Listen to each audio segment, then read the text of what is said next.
শুভ সকাল আমার প্রিয় বন্ধুরা, আশা করছি তোমরা যে যেখানে আছো সকলে ভালো আছো, সুস্থ আছো। বীরভূম জেলার ছোট্ট একটি গ্রাম থেকে আমি বকি তোমাদের সকলকে জানাই আমার ব্লগ চ্যানেলে অনেক অনেক স্বাগত আর আমার অনেক অনেক ভালোবাসা। তো উঠেছিলাম তো অনেক সকালেই, সকালের কাজগুলো করেছি, রুদ্রকে দিয়ে এসেছি। রুদ্র স্কুলে গেছে, ওর জন্য টিফিন বানিয়েছিলাম। তো সে সমস্ত কিছুই আর তোমাদের সাথে শেয়ার করা হয়নি। তো এখন হচ্ছে আমি স্নান করতে যাব। এই যে জামা কাপড় যেগুলো ছিল সেগুলো যখন নিয়ে এখানে বসেছি, আর এইমাত্র মা ঘুম থেকে উঠলো, মা মুখ ধুলো। তো মা তো এখন কোনো শক্ত খাবার খেতে পাচ্ছে না, মুড়িও আগে চা দিয়ে খেত আর কি, হালকা একটু চা নিয়ে শুকনো শুকনো আর কি খেত, এখন খেতে পারে না। তো এই যে মায়ের জন্য মুড়ি গুঁড়ো করা হয়েছে। মা কিন্তু এখন লিকুইড খাবারই খায়, যেমন ধরো সুজি, মুড়ি, এগুলো সব গুলে গুলে রুটি। তো মা ব্রাশ করলো আর কি, করিয়ে দেওয়া হলো। আর এই যে মুড়ি গুঁড়ো দেখো, এটা এখন জলে গুলে দেবো, জলে গুলে সেটা এখন খাবে।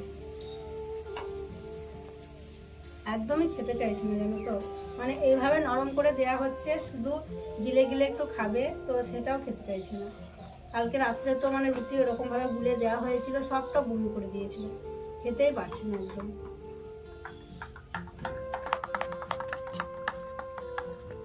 এই যে দেখো, মাকে বারান্দায় নিয়ে আসা হয়েছে, আর এখানে মায়ের মুখ ধোয়ানো হলো। আর জানো তো, আনার সময় না খুব মানে কষ্ট হয়েছিল, মানে এমনিতেই তো 4জন থাকছি, তখনই আর কি নিয়ে আসা যাচ্ছে না। এখন আবার দিদি নেই, বাবা, আমি আর রুদ্রর বাবা ধরে মাকে বাইরে নিয়ে এসেছি। তো যাই হোক, তারপরে এই যে দেখো গুলে নিয়ে এলাম। মা তো প্রথম থেকেই শুরু করেছে সেই খাবো না বলা। আর দেখো মুখে ভরে কিন্তু অনেকক্ষণই রেখে দিচ্ছে, মানে যে মুখে ভরে ভরে টুক করে গিলে নেবে, মানে গিলতেই পারছে না জানো। মানে কী যে অসুবিধা হচ্ছে কিছুই বুঝতে পারছি না। তো খাবো না করছে জোর করে আর কি, খাওয়াতে তো হবেই বলো, অনেক তো ওষুধ আছে। আর মানে মাকে খাওয়াবো, তারপরে আমার অনেক কাজ আছে জানো তো।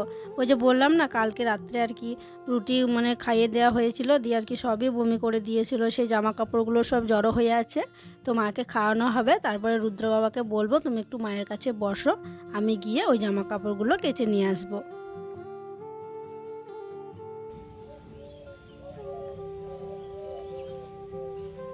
চা মুড়ি খাওয়া কিছু বাসন ছিল, সেই বাসনপত্রগুলো ধুলাম। তারপরে ওই যে তোমাদেরকে বললাম না যে মায়ের কিছু জিনিস ছিল কালকে বমি করে দিয়েছিল, সেগুলো কাচতে হবে। তো এই যে চাদরটা দেখো, চাদরটা ঢাকা নিয়েছিল, চাদরটা একটু একটু লেগেছিল, তাই চাদরটাকে সকাল সকালই কেচে দিলাম। আর দুটো ওই যে কাপড় ছেঁড়া ছিল, ওগুলো আর কি মোছামুছি করা হয়েছিল, তো সেই জন্য ওগুলোকেও কেচে নিয়ে আসলাম, দিয়ে এখন মেলে দিচ্ছি। তো ভাবলাম চাদরটা আগেই মেলে দিই, তাহলে তাড়াতাড়ি শুকিয়ে যাবে। তো আরও কিছু কাচাকুচির আছে জানো তো, রুদ্র সোয়েটার, তারপরে রুদ্রর কিছু জামা কাপড়, ওগুলো ভিজিয়েছি। তো এগুলো মেলে দিয়ে গিয়ে ওগুলো আর কি কাচাকুচি করে আমি স্নান করে নেব। সমস্ত জামা কাপড় কাচাকুচি করে স্নান করে নিয়েছি, আর স্নান করে এখন পুজো করব, সেই জন্য দেখো আলপনা দিয়ে দিচ্ছি। আর আজকে হচ্ছে কার্তিক মাসের শেষ দিন, মানে কার্তিক সংক্রান্তি। তো এই দিনে গ্রাম বাংলায় প্রত্যেকটা বাড়িতে পুজো করা হয়, মানে ধানের পুজো করা হয় এই শেষ দিনে। তো আমি আলপনা দিয়ে সব কিছু ঠিকঠাক করব, পুজো করে নেব। আর রুদ্রর বাবা যাবে মাঠে ধান আনতে, মানে এই দিনটাকে আমরা মুঠি কাটা বলি, মুঠি আনতে হয়। মানে মাঠে যায়, মাঠে গিয়ে ধান গাছকে পুজো করে, ফুল জল দেয়, সিঁদুর দেয়, ধূপকাঠি দেখায়, তারপরে কিন্তু ধান কেটে নিয়ে আসে, মানে মাটি সমিতি তুলে নিয়ে আসে পুজো করে ধানটাকে, দিয়ে ওই ধানটাকে মানে বাড়িতে রাখতে হয়। তো সেটাই আজকে করবে, তো আলপনা দিয়েই পুজো করতে হয়। আগের বারও আমি করেছিলাম, তোমরা অবশ্যই যারা আমার পুরনো বন্ধু আছো তারা দেখেছো। তো যাই হোক, দিদিদের চালাঘরের ওখানে আলপনা দিয়ে এসে ওই যে আমাদের রাস্তার ওখানে দিলাম। তারপরে এই যে যেটা আমাদের সদর দরজা, এটাকেই তো আমরা সদর দরজা মানি, তো সদর দরজার ওখানে দিয়ে দিচ্ছি। মানে যেখানে যেখানে সকালবেলায় মারুলি দিই সব জায়গাতেই আলপনা এখন দিয়ে দেব। আমার বাড়ির ঠাকুর সেবা দেওয়া হয়ে গেছে। আর ওই যে দেখো রুদ্র বাবা মাঠে পুজো করতে গেছিল, পুজো করে চলে এসছে। আর এই যে একটা দেখো ধান গাছ পুজো করে কেটে নিয়ে এসছে, তো এটাকে এখন বাড়িতে রাখা হবে। আর যে নিয়ে আসে তার পা ধুয়ে প্রণাম করে কিন্তু ঘরে ঢোকাতে হয়। তো আমি তো জল নিয়ে রেডি ছিলাম, রুদ্র বাবা এলো, আমি দেখো রুদ্র বাবার পাটা ধুইয়ে দিচ্ছি। এবার রুদ্র বাবা ঘরে নিয়ে গিয়ে এই ধানটাকে ঘরে বসিয়ে দেবে। আর এই যে নতুন একটা বস্ত্র দেখো জড়িয়ে দেওয়া হয়েছে, এভাবেই কিন্তু জড়িয়ে নিয়ে আসা হয়। আর একটা পিঁড়েতে আমি আলপনা দিয়েই রেখেছিলাম, এই যে দেখো এখানে বসানো হয়েছে। আবার রাত্রেবেলায় যখন সন্ধ্যা জ্বালা হবে, সন্ধ্যাবাতি দেওয়ার পর কিন্তু এটাকে ঘুমিয়ে দিতে হয়, মানে শুয়ে দিতে হয়। এখন এইভাবে রাখা হয়েছে, সন্ধেবেলায় শুয়ে দেব। কালকে করেছিলাম খেসারি কলাই সিদ্ধ, আর আজকে করেছি বরবটি কলাই সিদ্ধ। তো বরবটি কলাই সিদ্ধ দিয়ে এখন মুড়ি খেতে বসেছি। একদম সুন্দর রোদ করেছে, তো রোদে বসে মুড়ি খাচ্ছি। আর মায়ের জন্য সুজি করেছিলাম, কালকে যেমন সুজি বানিয়ে দিয়েছিলাম পাতলা করে, আজকেও মাকে ওরকম পাতলা করে সুজি করে খাইয়ে দিয়েছি। মানে ঢালাঢালি করে ঠান্ডা করলাম সুজিটা, যে খাইয়ে দিলাম, দিয়ে এখন আমি খাচ্ছি। তো খাওয়া দাওয়া করবো, তারপরে কাটাকুটি করে তখন রান্নাবান্না বসাবো।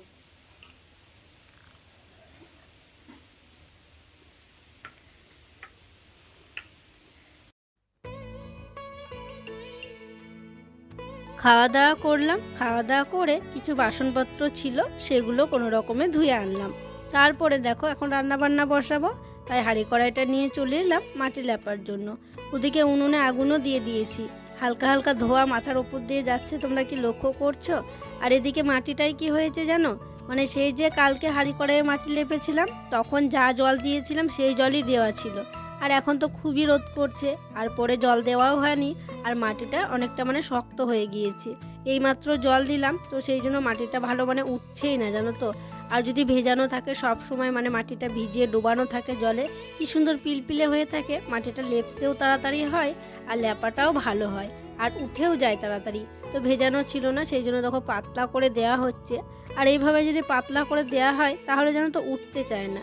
তো যাই হোক, হাঁড়িটায় আগে লেপবো, তারপরে তখন কড়াইটায় লেপে দেবো। আর এই জায়গাটা যতদিন না সমান হচ্ছে, দেখতে দেখো কেমন লাগছে। ওই যে গর্ত করে পাইপ দেওয়া হয়েছিল, তো মানে জল দিয়ে ভিজিয়ে বাড়ি মেরে মেরে জায়গাটাকে সমান করতে হবে, তবেই কিন্তু দেখতে ভালো লাগবে। তো যাই হোক, তারপরে দেখো হাঁড়িতে লেপার পর এই যে কড়াইটাতেও মাটি লেপে নিলাম। আর কড়াইটাতে সেই সকালবেলায় টিফিন বানানো হয়েছিল, আর মাজা ধোয়া করলাম না, ওপরটাতে শুধু মাটিটা লেপে দিলাম। রান্না বান্না বসিয়ে দিয়েছি, আর কাটাকুটি আগেই করেছিলাম, কাটাকুটি আর দেখালাম না। কেটেছিলাম বলতে কি, ওই যে কুমড়ো ছিল কালকে একটুখানি, কুমড়োটা কেটেছি। আর কুমড়োর সাথে কয়েকটা আলু দিয়েছি, ছোটো ছোটো আলু ছিল কয়েকটা দিয়েছি। আর পুঁই শাকের পাতা, বেশি পুঁই শাক দিইনি আজকে, সেই দিনকে বেশি বেশি হয়ে গেছিলো, তো কুমড়োটা একটু কম কম লাগবে মনে হচ্ছিলো, তো সেই জন্য কয়েকটা পাতা নিয়ে এসে দিয়েছি। তো কুমড়োটা এখন রান্না হচ্ছে।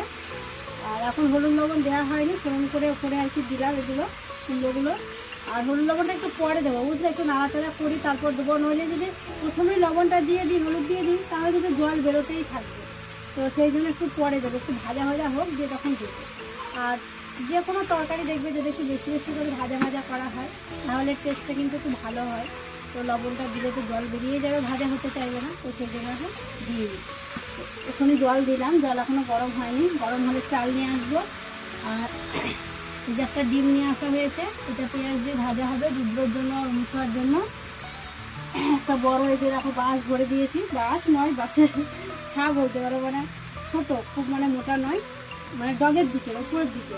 তো একদম উনুন দেখো একদম দাউ দাউ করে জ্বলছে, দুই দিকেই সমান সমান জাল পাচ্ছে। তো চলো রান্নাবান্নাটা সেরে নিই। আর মাছ আছে, মাছ দিয়ে আলু দিয়ে কচু দিয়ে তরকারি করা হবে। কালকে তো শুধু মাছ করেছিলাম, আজকে শুধু করছি না, তো আলু কচু দিয়ে করবো। আর তোমরা আবার বলো যে কচু তোমরা খুব খাও, হ্যাঁ কচু খাই, তো মাঝে দুদিন কিন্তু কচু খাইনি, তোমরা দেখেছো, কচু ছিল, তবে কচু রান্না করা হয়নি। তো ভাবলাম আজকে তাহলে কচু রান্না করি, আজকে কচু রান্না হবে, কচু দিয়ে আলু দিয়ে মাছ দিয়ে তরকারি করা হবে। আর এই যে পেঁয়াজ তরকারি আর ডিমটা ভাজা করবো পেঁয়াজ দিয়ে, বাস হচ্ছে রান্নাবান্না। রুদ্র আবার চলে আসবে জানো, একবার দেখে আসতে হবে, গাড়ির আওয়াজ পেলে আমাকে, কারণ রুদ্রর বাবা নেই, ও গেছে মাঠে। সেই যে মুড়ি নিয়ে এসেছিলো, যে মুড়ি খেয়েছে, মুড়ি খেয়ে মাঠে গেছে। মাঠে তো কাজ চলছে এখন ধান কাটার, তো সেই জন্য মাঠে গেছে। 4 জন লোকও করা হয়েছে জানো তো ধান কাটার জন্য, 4 জন আছে, তারাও ধান কাটছে, আর ও গেছে মাঠে। পাতাগুলো সব মানে একটুখানি হয়ে গেল, মানে বেশি পাতা কাটিনি গো, মানে দুটো ডগ কেটেছিলাম একটু একটু করে, ডাটা ছিল না, শুধু পাতা দিচ্ছ আর কি। দেখো পাতাগুলো সব ভেজে একটুখানি হয়ে গেল। কুমড়োগুলো এবার দেখা যাচ্ছে, এবার হচ্ছে আমি হলুদ লবণটা দিই। কুমড়োর তরকারি হয়ে গেছে, আর এখানে ডিমের এই যে ভুজিয়া করা হচ্ছে, ডিম পেঁয়াজ ভাজা। আর এদিকে ভাত হচ্ছে, ভাতটা একবার ফুটেছিল, দিয়ে আবার একটু জল দিলাম, আর একবার ফুটে গেলে হয়ে যাবে, দিয়ে নামিয়ে দেবো। আর এই যে দেখছো মাছ, এই মাছগুলো দিয়ে আর এই যে আলু কচু দিয়ে তরকারি করা হবে। এই যে মশলা বাটা হয়ে গেছে, আমি বাটলাম, আর এই যে পেঁয়াজ কেটে রেখেছি। রান্না বান্না সেরে এখন আমার কাজ খেতে দেওয়া। কারণ খাওয়া দাওয়া ছাড়া অন্য কোনো কাজ তো করতে পারছি না, যেমন হাঁড়ি কড়াই মাজা, উনুন শালে ন্যাতা দেওয়া। তো গরম উনুনে না ন্যাতাটা আমি দিই না, সকালবেলায় মানে ঠান্ডা থাকে তখন বাম হাতে করে দিই। তো যাই হোক, মাকে দিদি খাইয়ে দিয়েছে আর আমি রুদ্রকেও খাইয়ে দিয়েছি। এখন বাবা, রুদ্র বাবা, আমি, দিদি, ভাগ্নি আমরা সবাই খাওয়া দাওয়া করে নেব। তো দেখো ভাত বাড়তে শুরু করলাম, ভাবলাম খাওয়া দাওয়াটা আজকে আর শেয়ার করব না, ওই ভাত বাড়াটা একটু শেয়ার করি। তাই ভাত বাড়াটাই শেয়ার করছি। আর কুমড়োর তরকারিটা দিতে গেলাম, ভাতের দেখো মাঝখানেই পড়ে গেল। তো যাই হোক, তুলে দেখো সাইডে রাখলাম। আর ওই যে ওই রান্না বান্না করা হয়েছিল, ডিম পেঁয়াজ ভাজা, কুমড়োর তরকারি, আর ওই যে কচু আলু মাছ দিয়ে একটা তরকারি করা হয়েছে, ওই হচ্ছে আজকে রান্না বান্না। তো চলো এক এক করে আমি সবার ভাত বেড়ে নিই, তারপরে তখন একসাথে আমরা খাওয়া দাওয়া করে নেব। পরে আবার তোমাদের সাথে দেখা হবে। পুরো হাঁপিয়ে গেলাম। মানে কি বলতো, রুদ্র না ঘুম থেকে উঠে খুব মন খারাপ, মানে ও কিছুতেই ঘুমাতে চাইছিল না। কালকে দুপুরে ঘুমায়নি বলে সন্ধেবেলায় পড়তে পারিনি, দিয়ে সন্ধেবেলায় বকাঝকা করেছিলাম, বলেছিলাম কালকের দিন মানে আজকের দিনের কথা দুপুরবেলায় ঘুম পাড়াবই, তো ঘুমাচ্ছিলই না কিছুতে। অনেক জোর করে ওকে ঘুম পাড়িয়েছিলাম, দিয়ে কী হয়েছে এবার অনেকক্ষণ ঘুমিয়ে গেছে। আর প্রায় সন্ধ্যা হতে আসছে, মানে সন্ধ্যা হয়েই যাবে আর কিছুক্ষণের মধ্যে। মানে ও উঠে বুঝতে পেরেছে যে আমি আর খেলতে পাবো না বিকেলবেলায়। ও বলছিল বিকেলবেলায় বিল্টুদের বাড়িতে খেলতে যাবে। দিয়ে প্রায় সন্ধ্যা হতে আসে, দিয়ে মন একদম মানে কি বলবো, মুখে কি ভাব ওর, মানে বিরক্ত বিরক্ত লাগছে ওর, ভালো লাগছে না, মন খারাপ ওর, যে ও বিকেলবেলায় খেলতে পাবে না। ওকে আরও আগে ওঠানো দরকার ছিল, কেন আমি ঘুম পাড়িয়েছি। মানে ওর এটাই বলার যে তুমি আমাকে কেন ঘুম পাড়ালা, আমি বিকেলবেলায় খেলতে পারলাম না। সেই খাট থেকে নামছে না, মুখ ভার করে রেখেছে, কি বলবো। সে কোলে করে আদর করে নিয়ে গেলাম, চোখে মুখে জল দিলাম, কিছুই বলছিলাম, মুখটাকে সে ভার করে রেখেছে। তারপরে সোয়েটার পরিয়ে দিলাম, চুল আঁচড়ে দিলাম, তাও মুখ ভার করছে, মানে কান্না করছে একটু একটু। তো বলছি কি করবে বলো, কিছুই বলছে না। কিন্তু আমি তো মনে মনে জানতে পারছি যে ও দুপুরে ঘুমাবে না বলেছিল, ঘুম পাড়িয়েছিলাম, যে সন্ধ্যা হয়ে গেছে তো সেই জন্য এমনটা করছে। তো কিছুতেই চুপ করছে না, কি আবার করব, সেই রাগ ভাঙানোর জন্য, মনটা ভালো করার জন্য কোলে করে ওকে আমাদের সেই শাক লাগিয়েছিলাম ওখানে নিয়ে গেলাম। আজকে তো আমরা জল দিতে যাইনি, কারণ কালকে কাকারা মানে আমাদের জমির পাশের জমিতে সর্ষে ফেলেছিল, তো মানে জল দিয়েছিল। তো তখনই রুদ্র বাবা একটু পাইপ থেকে মানে কাছে পাইপটা ফেলেছিল, মানে একটা বড় বাটি নিয়ে গিয়ে জল দিয়ে দিয়েছিল। কালকেও আমি যাইনি শাক দেখতে, রুদ্র বাবা দুপুরের দিকে জলটা দিয়েছিল। আজকেও মানে যেতাম না, তো এই যে ছেলের মন ভালো করার জন্য একটু ওকে ঘুরিয়ে আনলাম। কালীতলা পার করে সেই জমিতে শাক দেখে আসা হলো, আমার ছেলেকে একটু ঘুরিয়ে আনাও হলো। এদিকে সন্ধ্যা হয়ে গেছে, এবার সন্ধ্যাবাতি দেব। আর চাদরও নেওয়ার সময় পেলাম না, চুলও আঁচড়ানো হয়নি। দেখো মানে আমি উঠেছিলাম, আমি ওর সঙ্গে একটু শুয়েছিলাম, আমি উঠে মানে জলটা ভরেছি, তারপরে ওকে উঠিয়েছি। চুলও আঁচড়ানো হয়নি, ও রাগ ভাঙাতে গিয়ে চাদরও নেওয়া হয়নি। তো যাই হোক, চলো এবার তো রাগ ভেঙেছে বেটা, হ্যাঁ এবার ভেঙেছে, এবার বলে দাও সবাইকে রাগ ভেঙেছে, এখনো রাগ ভাঙেনি।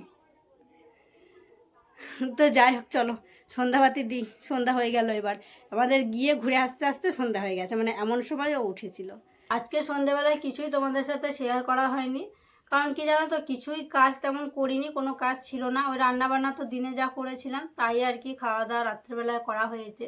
শুধুমাত্র রুদ্রকে পড়িয়েছিলাম, আর পড়ানোর পর চিন্তা ভাবনা শুধু করছিলাম, মানে মাথার মধ্যে না অনেক চিন্তা ভাবনা, মানে ঘুরপাক খাচ্ছে। তো কথাগুলো মানে একটা সময় আমার মনে হচ্ছে তোমাদের সাথে শেয়ার করব না, আবার একটা সময় মনে হচ্ছে না, তোমরা তো আমার নিজের মানুষ, তোমাদেরকে সবটাই বলবো। আর তোমরা তো জানো সব কিছু আমার যা হয় না হয় সব কিছুই কিন্তু তোমাদেরকে বলি। আর এই যে কথাগুলো এখন বলবো, প্লিজ তোমরা কিছু মনে করো না, আর আমি যদি কোনো ভুল করে থাকি আমাকে প্লিজ ক্ষমা করে দিও।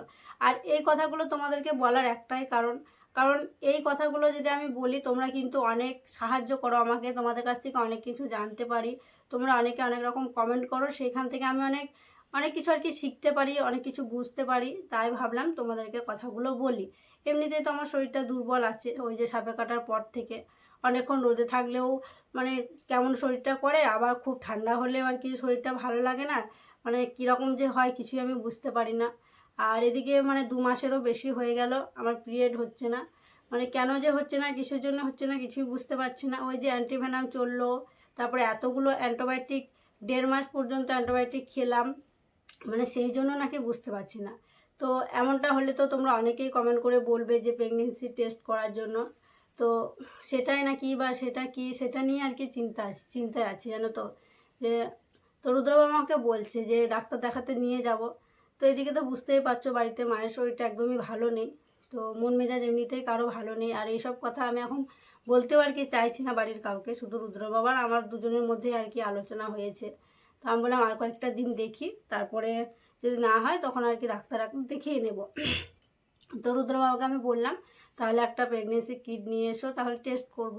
তো আজকে আর কি আলোচনাগুলো হলো। তো দেখি কালকে নিয়ে আসতে বলবো, কালকে দিয়ে একদম লাইভ টেস্ট করে তোমাদেরকে আর কি দেখাবো। তোমরা অনেকেই কমেন্ট করে বলবে, কেউ আবার বলবে সুখবর আসতে চলেছে হ্যান ত্যান। তো সেই জন্য ভাবলাম তোমাদেরকে আর কি কথাগুলো বলি, তাই তোমাদেরকে কথাগুলো বলার। আর এমনিতে আমার অন্য কোনো প্রবলেম এখন হচ্ছে না। যে প্রবলেমগুলো যে অসুবিধাগুলো আর কি হয়, তো সেগুলো কিছুই আর কি বুঝতে পারছি না। সেই জন্য আমি তো সেমন কিছু আর কি ভাবছিও না। ওই যা শরীর এমনিতে প্রথম থেকে দুর্বল হয়ে আসছে ওই রকমই আর কি হয়ে আছে। তো যাই হোক, আমার যা অসুবিধা হচ্ছে না হচ্ছে সবটাই তো তোমাদেরকে বললাম। তো তোমরা এবার যারা বড়রা আছো বা ছোটরা অনেকে আছো, অনেক কিছু জানো, তো তোমরা তোমাদের মতামতটা কমেন্ট বক্সে জানিও। তোমাদের থেকে আমি অনেক উপকৃত হয়ে অনেক কিছু জানতে পারি, অনেক কিছু বুঝতে পারি। এই যে আমাকে সাপে কামড়েছে, এত মানে ইঞ্জেকশন নেওয়া হলো, ওষুধ খাওয়া হলো, সেই কারণেই কি এমনটা হচ্ছে নাকি। আর সত্যি গো, আমি মানে কদিন থেকে না মানে খুব চিন্তায় আছি, তোমাদেরকে কি বলবো, মানে এত চিন্তা হচ্ছে বলে বোঝানোর নয়। তো যাই হোক, চিন্তামুক্ত হতে হবে। ওই ডাক্তারের কাছে এখন আপাতত যাচ্ছি না, ওই রুদ্র বাবাকে কালকে নিয়ে আসতে বলবো, দিয়ে আর কি টেস্ট করাবো। আর আজকে অনেকটা রাত হয়ে গেছে জানো, মানে চিন্তা ভাবনা করতে করতেই না অনেকটা রাত হয়ে গেল। তো খাওয়া দাওয়া হয়ে গেছে, তারপরে দেখো বিছানাপত্র রুদ্র বাবাই সব মানে ঝাড়াঝুড়ি করেছে, রুদ্র বাবা মশারি টানিয়ে নিয়ে মানে মশারি টানিয়েছে, এদিকে রুদ্র সোনারও ঘুম চলে এসছে। তো চলো তাহলে আজকের মতো এখানেই বিদায় নিচ্ছি। তোমরা সকলে ভালো থেকো, সুস্থ থেকো। আর যারা নতুন বন্ধু হয়ে আমার এই ভিডিওটি দেখছো, তাদের কাছে একটি অনুরোধ করব, আমার চ্যানেলটিকে সাবস্ক্রাইব করে আমার পাশে থেকো। আর যারা পুরনো বন্ধু হয়ে আমার পাশে আছো, তাদেরকে আমার অসংখ্য অসংখ্য ধন্যবাদ আর অনেক অনেক ভালোবাসা। দেখা হবে আবার পরবর্তী ব্লগে।